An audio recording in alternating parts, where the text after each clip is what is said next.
Bienvenue à tous sur la route avec Jésus. Alors encore un petit message, une exhortation pour moi-même, pour nous tous. Donc voilà, épreuve, persécution, tempête. Vous voyez, on est souvent dans la tempête. Quand Jésus est avec ses disciples là,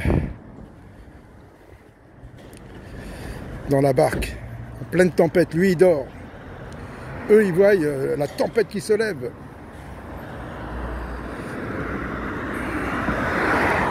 Et ils voient que lui, il dort. Il commence à paniquer. Il le réveille. Mais il dort, lui, c'est pas possible. Maître, mais tu vois pas, nous coulons. Et qu'est-ce qu'il leur dit, genre de peu de foi? Et il leur donne à la tempête de s'arrêter. Vous voyez? En pleine tempête, il dormait. Alors, on peut être dans la tempête, là. Hein? Et on peut crier, Seigneur, sauve-nous. Mais souvenons-nous que dans la tempête, il y avait la tempête, Jésus dormait. Alors on peut dire, oui, Seigneur, arrête cette tempête. Et ce que nous devons dire, Seigneur, donne-moi la force, le courage de passer cette tempête. Il faut qu'elle passe. Eh oui, Seigneur, arrête cette tempête. Elle s'arrête et tu retomberas dans une autre tempête. Au contraire, c'est une occasion de voir la gloire du Seigneur, de voir sa puissance. Seigneur, j'en peux plus. Je suis dans la tempête, je suis dans l'épreuve, mais donne-moi la force, le courage de persévérer. Donne-moi encore plus de foi. Aide-moi, Seigneur. Je veux passer cette épreuve, je veux passer cette tempête. Je veux aller jusqu'au bout, Seigneur. Et voilà, on passe la tempête. Regardez, on entend parler d'ouragan, de tempête, tout ce qui se passe là. Alors malheureusement, il y a des gens qui meurent, il y a des gens qui n'ont plus de maison, les îles sont dévastées. Eh oui, il y a les tempêtes physiques de la nature et il y a les tempêtes spirituelles, les tempêtes en nous.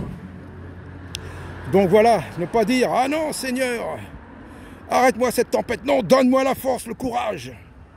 Ah Seigneur, même dans cette maladie Seigneur, oui, je veux être guéri, mais donne-moi la force, donne-moi que je ne perde pas la foi, donne-moi une puissance extraordinaire. » C'est là qu'il faut demander la puissance de Dieu. C'est pas sur une estrade d'église, sur un banc, pour faire le rigolo, là. Non, c'est là-dedans qu'il faut demander la puissance de Dieu. Eh oui, voyez, Jésus marche sur l'eau. Pierre, il dit à Jésus, hein, fais que je marche sur l'eau, moi aussi. Ah là là, il est plein de foi, il voit Jésus, il marche. Et Vlan, à un moment, il doit voir, il dit, oh là là, je suis sur l'eau. Ah, mais Vlan. Eh oui, peu de foi, dit Jésus. Vous voyez? Alors demandons la puissance de Dieu. Pas la puissance, on voit, pour faire tomber les gens, pour... tout ça, c'est zéro, ça, c'est nul. Combien de gens sont tombés? En position des mains, ils tombent, ils sautent, ils crient, tout, et après, qu'est-ce qui se passe? Non! Selon moi, je dis bien, hein, selon moi, s'il y en a qui, le reste, ils préfèrent le reste, et bien tant mieux, hein, il n'y a pas de problème avec moi, mais moi, selon moi, ce que je veux, c'est la puissance de Dieu dans les épreuves, dans les critiques, dans les jugements, de pouvoir surmonter tout ça, au nom du Christ, au nom de Jésus, et ça, pas selon la chair, mais selon l'esprit. Ne recherchons pas à satisfaire la chair, mais l'esprit de Dieu. En pleine tempête, demandons la puissance. Souvenons-nous de Moïse. Moïse, poursuivi par l'armée de Pharaon, arrivé devant la mer, il a Dieu lui donne la puissance. Oh là là, vous voyez bien, et tous les miracles de la Bible. Si on les a, c'est pour avoir la foi, c'est pour vivre ces miracles.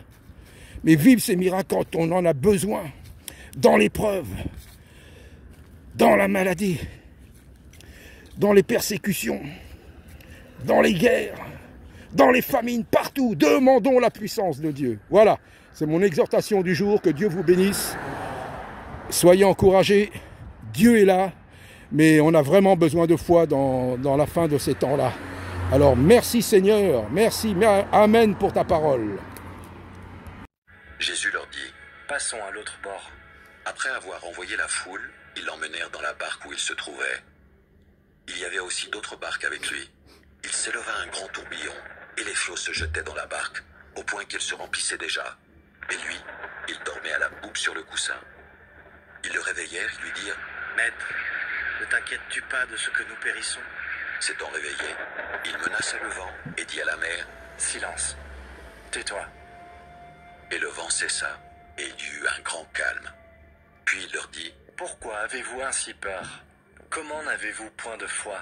Ils furent saisis d'une grande frayeur, et ils se dirent les uns aux autres: Quel est donc celui-ci à qui obéissent même le vent et la mer?